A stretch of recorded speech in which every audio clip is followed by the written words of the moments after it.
अरे भाई साहब मेरे पीछे एक आदमी आ रहा है, उसे मेरा मत बता। अच्छा ठीक है ठीक है। अरे भाई साहब यहाँ पे किसी आदमी को देखा था? हाँ जी देखा था। वो किस तरफ गया? इधर गया इधर। वो आपके कान में कुछ कह रहा था, क्या कह रहा था? उसने कहा था कि पीछे वाले को कुछ मत बताना। क्या? अरे बताओ सही तरह बताओ क्या बोल गया था? हाँ भाई उसने कहा था कि कुछ मत बताना। अरे बेवकूफ भाई साहब उस आदमी को कुछ बताया तो नहीं था? नहीं नहीं मैंने कुछ नहीं बताया। हाँ हाँ कुछ मत बताना। अच्छा अच्छा ठीक है ठीक है। अरे भाई साहब क्या बोल रहा था वो? अरे उसने कहा था कि कुछ मत बताना।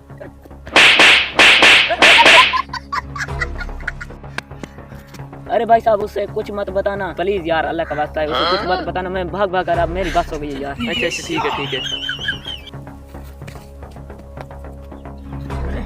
आप बताओ वो क्या बोल रहा था, बताओ। अरे उसने कहा था कि पीछे वाले को कुछ बात बताना अल्लाह के वास्ते। अरे यार बताते हो कि नहीं बताते? बताओ यार। अरे यही कहा था। मैं अभी आया ठीक है ना, तुम याद रखना मैं तुमको ऐसी मार दूंगा।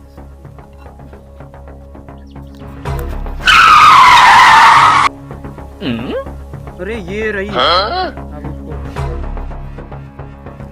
अरे मुझे तो मेरा माल मिल गया है, अब मैं तुम्हें नहीं छोड़ूंगा। तुमने मेरे साथ बहुत ज्यादती की है। अरे वो यही कह रहा था कि उसको कुछ मत बताना, वो बार बार यही कह रहा था, तो मैं आपको यही बता रहा था कि वो कह रहा है कि उसे कुछ मत बताना। बेटा अब तेरे तो खैर नहीं है, तू तो अब गया। no, no, no.